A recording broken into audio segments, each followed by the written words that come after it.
फिर आपकी वैक्सेस की एप्लीकेशंस हैं। तो यहाँ पे वो दो बेसिक वैक्सेस डिस्क्राइब करता है। एक आपकी मॉडलिंग वैक्सेस हैं और एक आपकी इनले वैक्सेस हैं। दोनों का काम ये है कि वो जो अप्लायंस आपने बनानी है उसका वैक्स पैटर्न बनाती हैं और उस वैक्स पैटर्न को बाद में आप एक्रिलिक या मेटल के साथ रिप्लेस करके अपनी अप्लायंस बना लेते हैं। तो इसलिए इन दोनों को मिला के आप पैटर्न वैक्सेस कहते हैं। अब इसको सिर्फ पढ़ के समझना थोड़ा सा मुश्किल होता है, और अगर आप प्रैक्टिकली इन चीज़ों को देखें तो ये ज़्यादा अच्छी समझ आती है। बहरहाल हम इसको जितना हम यहाँ से समझ सकते हैं समझेंगे, फिर इसको प्रैक्टिकली भी देखेंगे कि वैक्स कैसे होती है और उसको किस तरह हम हीट करते हैं, सॉफ्ट करते हैं और किस तरह से उसको मैनिपुलेट करते हैं। तो पहली आपकी है denture modelling wax. Modelling wax basically आप जब कोई डेंचर बना रहे होते हैं तो या तो उस डेंचर की बेस बनाने के लिए यूज़ होती है। आप वैक्स में उस पेशेंट की जब कास्ट ले लेंगे, मॉडल ले लेंगे, उसके ऊपर आप वैक्स के साथ एक पूरा बेस बेस प्लेट बनाएंगे, जो बाद में एक्रिलिक से रिप्लेस हो जाएगी, हीट क्योर एक्रिलिक के साथ। एक तो काम ये हो गया उसका। दूसरा काम ये है कि जिस पार्ट ऑफ द डेंचर के ऊपर आपके आर्टिफिशियल टीथ लगने होते हैं वहाँ पे भी आप इस वैक्स का एक रिम रखते हैं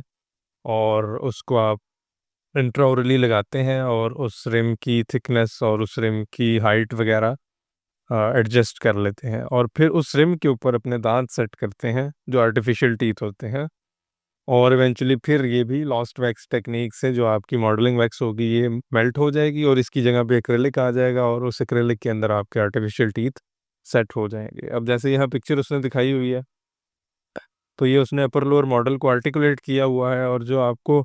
दांत सारे नज़र आ रहे हैं ये मॉडलिंग वैक्स के ऊपर उसने स्टिक किए हुए हैं, लगाए हुए हैं। तो अच्छी बात यह है इसकी कि आप अपनी मर्ज़ी से दांतों की पोजीशन चेंज कर सकते हैं। वैक्स को थोड़ा सा हीट करेंगे, वो सॉफ्ट हो जाएगी, तो आप अपनी पसंद से दांत को ऊपर नीचे आगे पीछे या रोटेट वगैरह कर सकते हैं जिस तरह आपकी रिक्वायरमेंट है। और इवेंचुअली ये जो वैक्स होगी ये आपकी एक्रिलिक से रिप्लेस हो जाएगी। तो बेसिकली 3 टाइप्स की उसने बताई हैं मॉडलिंग वैक्सेस: सॉफ्ट, हार्ड और एक्स्ट्रा हार्ड। तो जो सॉफ्ट वैक्सेस हैं वो आपकी यानी लोअर टेम्परेचर के ऊपर आप समझें कि सॉफ्ट हो जाएंगी as compare to hard and extra hard. तो जैसे मैंने कहा कि आपने वैक्स के रिम्स बनाने होते हैं और इंट्राओरली आप पेशेंट के मुंह में उसको लगा के तो उनकी हाइट और उनकी थिकनेस वगैरह एडजस्ट करते हैं। तो ऑब्वियसली जो वैक्स आपको इस काम के लिए चाहिए वो हार्ड होनी चाहिए कि इंट्राओरल टेम्परेचर में वो सॉफ्ट ना हो जाए और ख़ुद से डिफॉर्म ना हो जाए। तो वो यही बताता है कि आपकी जो टाइप 3 मटेरियल है यानी extra hard type of modelling wax है, सिर्फ वो सूटेबल है कि वो इंट्राओरल टेम्परेचर के अंदर भी डिफॉर्म या सॉफ्ट नहीं हो जाती और अपनी शेप और जो कंसिस्टेंसी है वो मेंटेन रखती है। तो जो टाइप 1 मटेरियल है वो रूम टेम्परेचर पे हार्ड होता है लेकिन माउथ टेम्परेचर के ऊपर सॉफ्ट हो जाता है और लैब के अंदर विनियर्स वगैरह बनाने में काम आता है। जो टाइप 2 मटेरियल है वो फिर सिर्फ ये है कि वो एनवायरनमेंट के ऊपर है कि वो टेम्परेट क्लाइमेट्स में यूज़ होता है, और टाइप 3 जो है वो वार्मर क्लाइमेट्स में यूज़ होता है, यानी पाकिस्तान कह लें आप, जहाँ गर्मी ज़्यादा होती है तो वहाँ पे आप टाइप 3 यूज़ करेंगे ताकि वो टेम्परेचर्स यानी नॉर्मल टेम्परेचर्स के ऊपर भी सॉफ्ट ना हो और इजीली आप उसको यूज़ कर सकें। इसकी जो कंपोजिशन है वो ये है कि पैराफिन वैक्स और बीज वैक्स का मिक्सचर होता है और 49 से 58 डिग्रीज़ की रेंज के अंदर इसका मेल्टिंग पॉइंट होता है। अब ये जो मॉडलिंग वैक्सेस हैं ये यूजुअली रोल्ड शीट्स की फॉर्म में आपको मिलती हैं, और कुछ मैन्युफैक्चरर्स इनकी कंपोजिशन चेंज करते हैं और इनको टफ़ कर देते हैं, यानी उनको टफन्ड मॉडलिंग वैक्सेस कहते हैं, और वो जो है बेसिकली बेंड की जा सकती हैं फ्रैक्चर हुए बगैर। फिर जो सॉफ्टनिंग है, जैसे हमने पहले उसके डिफरेंट तरीके देखे हैं कि आप हीट कर सकते हैं, वाटर बाथ के अंदर कर सकते हैं, लैंप्स हैं, बंसन बर्नर्स हैं। तो वो रिकमेंड करता है कि आप वाटर बाथ यूज़ करें ताकि आपकी शीट यूनिफॉर्मली सॉफ्ट हो, और ऐसा ना हो कि एक पार्ट अगर ज़्यादा आप हीट करते हैं तो वो थोड़ा सा मेल्ट हो जाए तो वहाँ पे उसकी थिकनेस कम हो जाए और रेस्ट ऑफ द शीट की थिकनेस उससे डिफरेंट हो जाए। तो हमें इक्वल यानी कंसिस्टेंट अमाउंट ऑफ या वैल्यू ऑफ थिकनेस चाहिए, ताकि हमारी इवेंचुअली जब एक्रिलिक या मेटल ने उसको रिप्लेस करना है तो उसकी भी जो थिकनेस या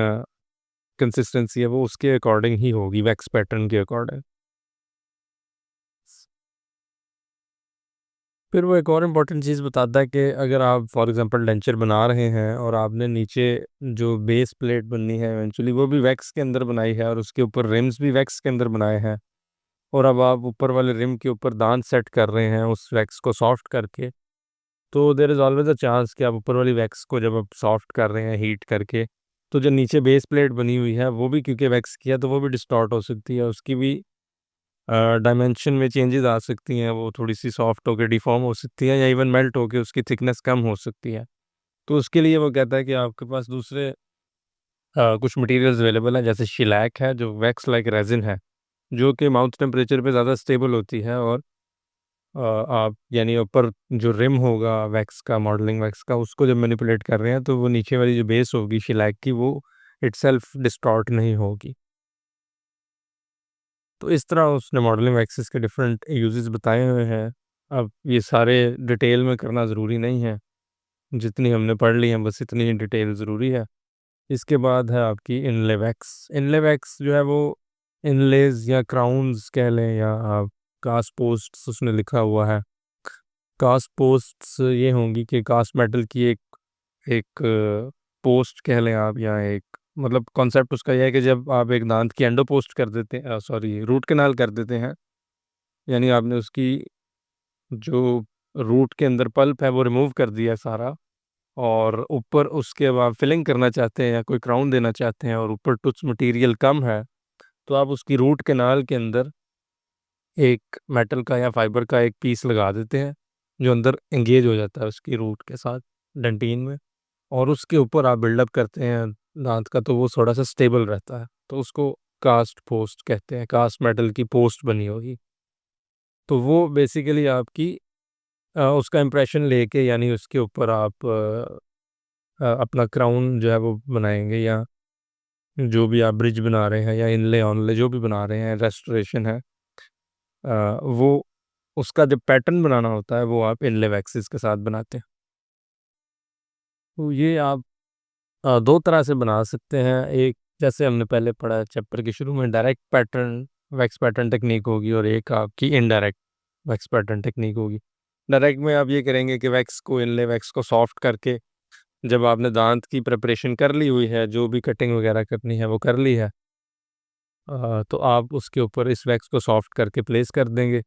और थोड़ा सा प्रेस कर देंगे, ताकि वो जो भी आपकी शेप है दांत की जहाँ पे रेस्टोरेशन बननी है उसको फॉलो कर ले। और उसके बाद आप थोड़ा सा वेट करेंगे कि वो हार्ड हो जाए और उसको बाहर निकाल लें। जब उस पैटर्न को बाहर निकाल लेंगे, फिर आप लैब में उसकी जगह पे उस शेप की एक मेटल की जो भी क्राउन है या ओनले जो भी आप रेस्टोरेशन बना रहे हैं वो बना लेंगे, और फिर दोबारा उसको मुंह के अंदर फिट करते हैं। तो ज़रूरी ये है कि जब आप इंट्राओरली इसको लगा रहे हैं तो उसका जो सॉफ्टनिंग टेम्परेचर है वो बहुत ज़्यादा हाई ना हो माउथ टेम्परेचर से, ताकि आप इतनी गर्म करके ना लगाएं कि पेशेंट से टॉलरेट ना हो या पेशेंट को दर्द हो, उससे या थर्मल इंजरी कॉज करे वो। और दूसरी इंपॉर्टेंट चीज़ ये है कि जब वो हार्ड हो जाए और आप उसको बाहर निकाल रहे हों, और आपकी प्रिपरेशन में कोई फॉल्ट है, जैसे कि कोई अंडरकट है, अंडरकट बेसिकली ये होगा कि आपकी अंडरकट को भी हम एक डायग्रामेटिकली अगली वीडियो में समझ लेंगे। बेसिकली एक पार्ट है जहाँ पे आपकी मटेरियल को डिफॉर्म होके गुजरना पड़ता है नीचे जाने के लिए। तो अगर ऐसी कोई चीज़ है अंदर आपकी कैविटी प्रिपरेशन में या कटिंग में, या जो भी आपने दांत की शेपिंग की है उसके अंदर, तो आपकी वैक्स उससे डिफॉर्म होके बाहर ना निकले, बल्कि वहाँ पे फ्रैक्चर हो जाए, ताकि आपको पता चल जाए कि यहाँ पे आपका प्रिपरेशन में कोई वीक पॉइंट रह गया है जिसको भी आपने ठीक करना है। तो ये आपकी डायरेक्ट वैक्स पैटर्न टेक्निक्स हैं। इसमें ये बताता है वो कि उस एनामल से जो आपकी इनले वैक्स होगी उसका कलर जो है वो डिस्टिंक्टिवली डिफरेंट होना चाहिए, ताकि आप इजीली वैक्स और एनामल के अंदर या डेंटिन के अंदर, या बेसिकली टुथ्स कलर कह लें आप उसको, तो उससे डिफरेंशिएट कर सकें इंट्राओरली। इसी तरह आपका इनडायरेक्ट पैटर्न है। इनडायरेक्ट पैटर्न में आप कि बेसिकली जो भी पैटर्न फॉर्मेशन होगी वो कास्ट के ऊपर होगी, ना कि इंट्राओरली पेशेंट के ऊपर होगी। अब इसमें जिस तरह हमने पहले भी देखा है कि इनका सॉफ्टनिंग टेम्परेचर का थोड़ा सा फ़र्क है, कि जो आप इनडायरेक्ट वे में बना रहे हैं पैटर्न्स, उनका सॉफ्टनिंग टेम्परेचर डायरेक्ट वैक्सेस के रिलेटिवली थोड़ा सा कम हो सकता है। अब जो इनले वैक्सेस हैं, इसको हीट करने के लिए वो ड्राई हीट रिकमेंड करता है, यानी कोई फ्लेम आप यूज़ कर रहे हैं, और फ्लेम के ऊपर भी वो ये कहता है कि आप अगर आपकी जो शीट है वो स्टिक फॉर्म के अंदर आ रही है, तो आप उसको रोटेट करते रहें या इतना कि वो थॉरली या वो सॉफ्ट हो जाए और थोड़ी सी शाइनी हो जाए, तो आप उसको यूज़ कर सकते हैं। कि ना कि इतनी ज़्यादा हीट कर दें कि वो मेल्ट होके जो है वो गिरना शुरू कर दे। और उसके बाद जब ये थोड़ी सी शाइनी हो जाए, तो फिर आप गरम कर लें थॉरली, और फिर इसको आप नीड कर लें, यानी हाथ में 2 उँगलियों के दरमियान थोड़ा-सा इसको नीड करके, तो फिर इसको अपनी कैविटी के अंदर प्लेस करें। तो आपने, यानी जो शाइनी करने वाला पार्ट उसने बताया है, वो सिर्फ़ ये कह रहा है कि आप हीट करें इतनी कि वो शाइनी हो जाए, फिर आप उसको फ्लेम से थोड़ा-सा हटा लें, थोड़ा-सा उसको अपने शेप में थोड़ा-सा नीड करें, फिर उसको हीट करें, और इस तरह वो हीट करते रहें थोड़े-थोड़े वक़्फ़े से, ताकि वो थॉरली जो है वो थ्रू आउट सारी की सारी वैक्स जो है वो हीट अप हो जाए, ना कि सिर्फ़ एक पार्ट उसका ज़्यादा हीट हुआ हो और दूसरा पार्ट थोड़ा-सा अभी कूल ही हो। तो आप थॉरली हीट करने के लिए इतनी देर हीट करें कि वो शाइनी हो जाए, फिर उसको फ्लेम से हटा लें, फिर दोबारा फ्लेम में लेके जाएँ, फिर इस तरह यानी विद टाइम उसको आप थॉरली जो है वो हीट करें।